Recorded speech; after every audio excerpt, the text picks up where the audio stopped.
aí, galera do sexto ano! Legal aí, tá com vocês aí mais uma vez. Professor Fernando Augusto passando para bater um papo aqui sobre grandezas e medidas, ângulos, noções, usos e medidas. Vamos nessa? Olha só, nossa saudação aí conforme aparece na sua tela. A nossa esperança é que tudo isso vai passar. Tranquilo?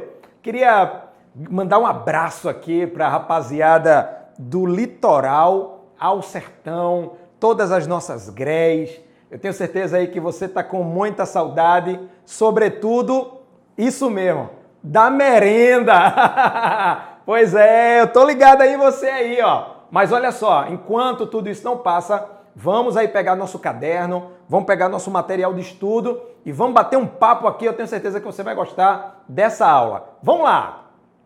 Olha só, a minha pergunta aqui para você é: como você poderia definir ângulo? Já deu para perceber que na vida cotidiana a gente se depara com situações que envolvem os ângulos? Eu vou mostrar para vocês algumas delas, tá bom? Vamos nessa aqui, ó. Olha só. Conforme aparece aí na sua tela, nós vamos ver hoje o reconhecimento do conceito de ângulo.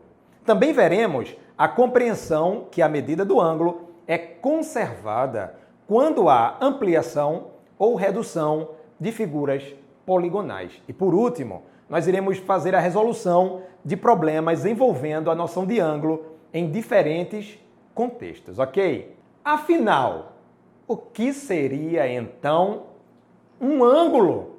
Essa é a grande pergunta aqui.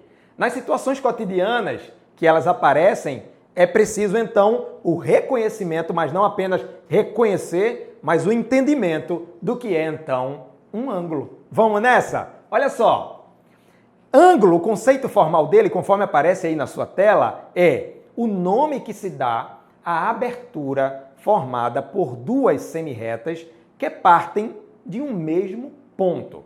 Ainda, essas semirretas são os lados do ângulo. O ponto de onde elas partem é justamente o vértice do ângulo, ok? Veja aí conforme ainda aparece na sua telinha. Tá percebendo aí esse desenho? Veja aí onde tem a palavra vértice. Isso mesmo, ali onde é o bico, vamos dizer assim, dessa figura que aparece aí na sua tela, representada então pela letrinha O. Os lados ali, ó, o lado A em cima da sua tela e abaixo o lado B. Chamamos então isso de notação de ângulo, a notação AOB. Perceba também ainda que o ângulo é justamente aquela região que está destacada na cor laranja, assim como aparece na sua tela. Então, galerinha, como é que a gente pode nomear um ângulo? É isso mesmo. Dá uma sacada aí na sua tela. Em geral, como na figura anterior, usam-se 3 letras maiúsculas. 2 que marcam pontos das semirretas, que formam o ângulo, e uma que representa o vértice, que pode estar acompanhada ou não de acento circunflexo. Sacou aí na sua tela? Tá vendo aí? Justamente o desenho como apareceu na tela anterior. Nesse caso aí, estamos representando como ângulo de 30 graus. Tá bom? Ok? Agora, dá uma sacada aqui comigo. Veja que ângulo, na verdade, é uma região, é uma abertura. Quando você, por exemplo, faz assim. Então, essa região aqui é justamente uma região angular. E a ideia que a gente tem como medir os ângulos é justamente a linguagem, melhor dizendo, é de graus. Tá joia? Nessa aula, eu estou tentando falar para você de maneira simples, espero que você entenda. Se você não entendeu, você volta um pouquinho lá o seu vídeo, não tem problema, de forma que você consiga acompanhar. Mas a minha preocupação aqui com você é que você entenda o conceito, é que você consiga captar a ideia, não apenas memorizar ou decorar, mas você precisa entender, tá bom? Então, olha aí na sua telinha novamente. Outra forma de nomear um ângulo é usando simplesmente uma letra minúscula, acompanhada ou não de acento circunflexo. Ok, pessoal? Vamos nessa então. Olha só. Olha aí, galera, conforme aparece aí na sua tela, diversas situações onde você vai se deparar justamente com a ideia de ângulo. Legal. Então nós temos ali um carro, uma mesa de futebol de botão, o cara praticando ali karatê, o relógio, a bicicleta. Percebeu ali? Então nós temos várias situações onde nós nos deparamos com o conceito, com a ideia de ângulo. Tá bom? Então vamos nessa aqui. Olha só, galerinha, um texto aí que aparece aí na sua tela. No segundo e primeiro milênios antes de Cristo, habitavam a Mesopotâmia, região que hoje corresponde ao Iraque, vários povos conhecidos como civilização da Babilônia. As civilizações antigas da Mesopotâmia desapareceram. No entanto, alguns dos seus legados nos acompanham até os dias de hoje. Por exemplo, a contagem do tempo e a medida dos ângulos. E aí, galera, olha só, a história da matemática tem uma contribuição fantástica em tudo isso. A ideia justamente do movimento de translação da Terra é isso mesmo, aquele movimento que dá origem ao ano 365 dias.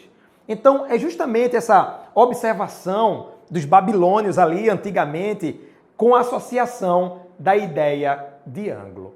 Então, se nós temos um ângulo de 90 graus, por exemplo, que é o ângulo reto, um L perfeito, lembra? Olha só, isso nada mais é do que a partição de um círculo em 4 partes iguais. Ora, se um círculo tem 360 graus, lembra? Por que isso? Justamente por conta da ideia dos dias do ano. Sacou a ideia agora? Poderiam ser 400 graus, por exemplo.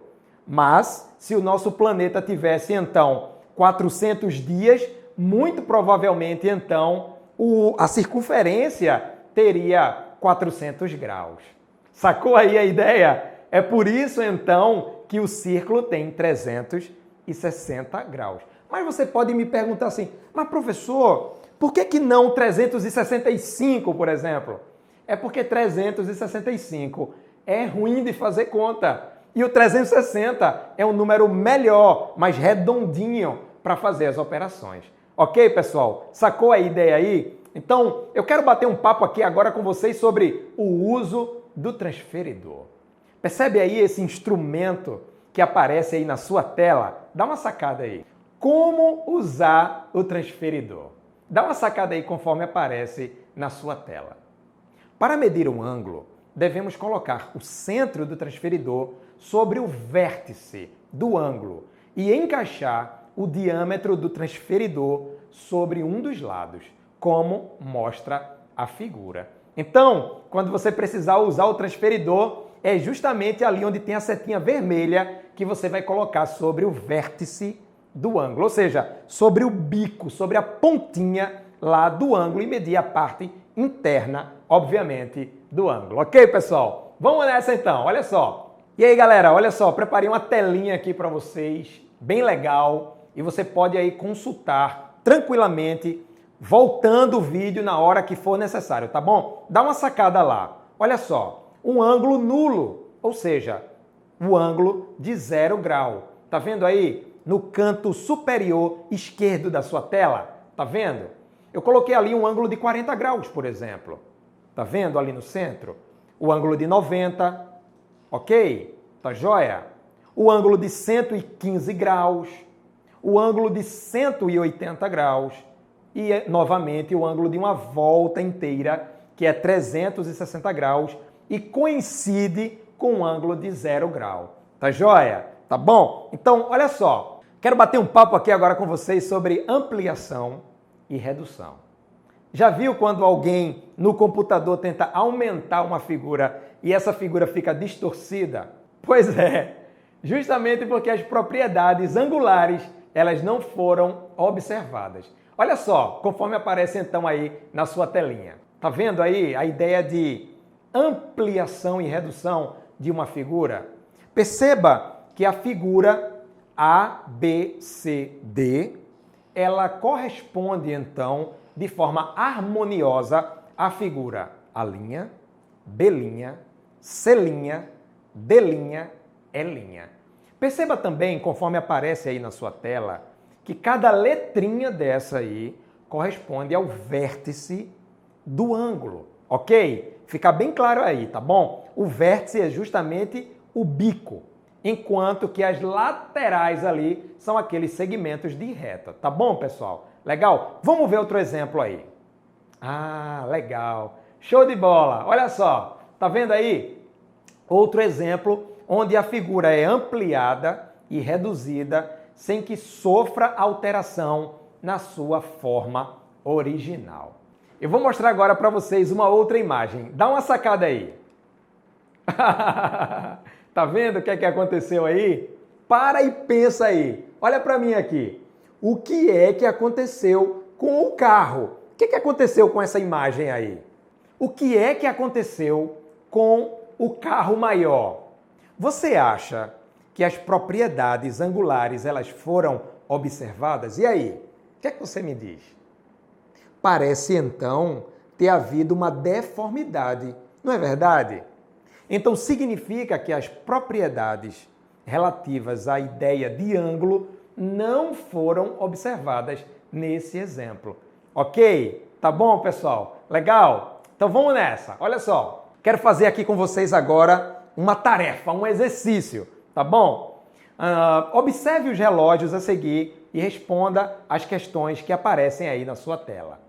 Mas aí você pode dizer assim, professor, eu não sei ainda utilizar o relógio de ponteiros.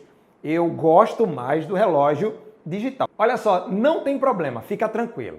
Eu estou aqui para te ajudar a compreender a ideia de ângulo nas mais diversas situações cotidianas. Nesse caso aí, do relógio. Então, fica tranquilo aí. Vamos dar uma sacada aí. Então, galerinha, conforme aparece aí na sua tela, observe os relógios a seguir e responda as questões.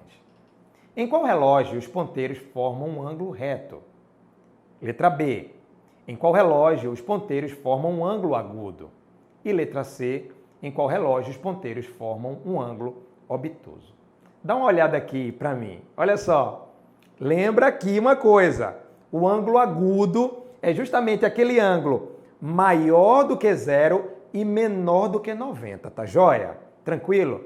Agora, não esqueça que o ângulo de 90 graus é como se fosse uma letrinha L maiúscula, tá bom? Pensa aqui nessa abertura da nossa mão. É claro que se você virar aqui, deixa de ser a letrinha L, tá bom? Mas a ideia disso aqui, tá bom? Um canto de parede, por exemplo. É por isso que os marceneiros, os serralheiros, usam uma coisa chamada esquadro. Um instrumento, uma ferramenta chamada esquadro, que parece a letra L, tá joia? Agora, obviamente, se você virar assim, vai ficar uma letra V, ou seja lá o que for, tá bom, pessoal? Legal? Então, dá uma sacada aí novamente aí. Vamos lá. Em qual relógio os ponteiros formam um ângulo reto?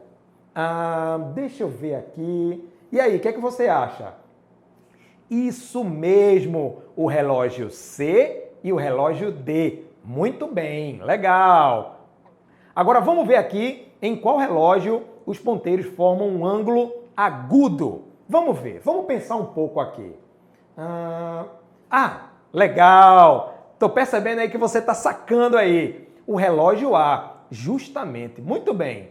Agora, obviamente só falta agora o relógio B. Em qual relógio os ponteiros formam um ângulo obtuso, ou seja, aquele ângulo que é maior do que 90 graus e menor do que 180, ok?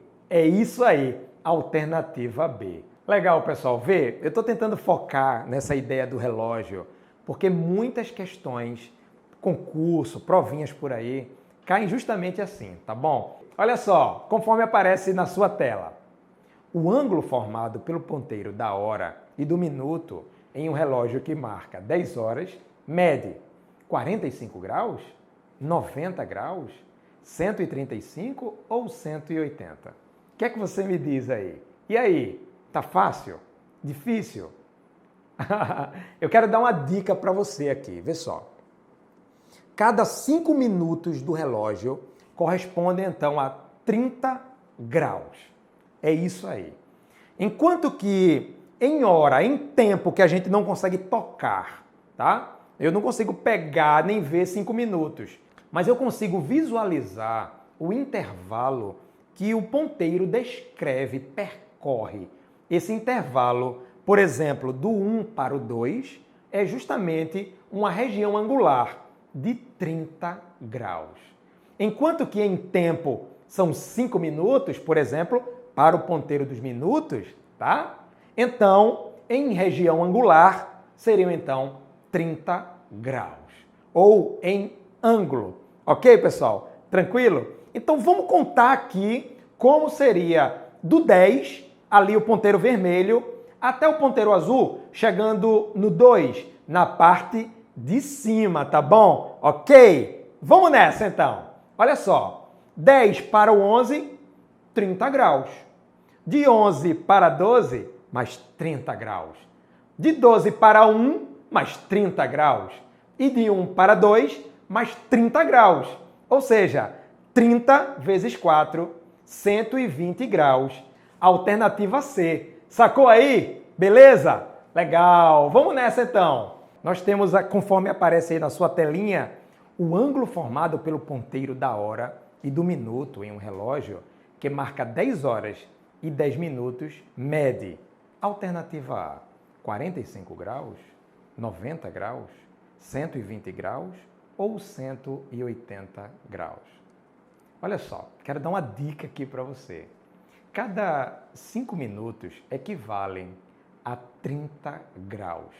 Se você contar comigo aqui, por exemplo, conforme aparece aí na sua telinha, você vai observar do 10 para o 11, 30 graus.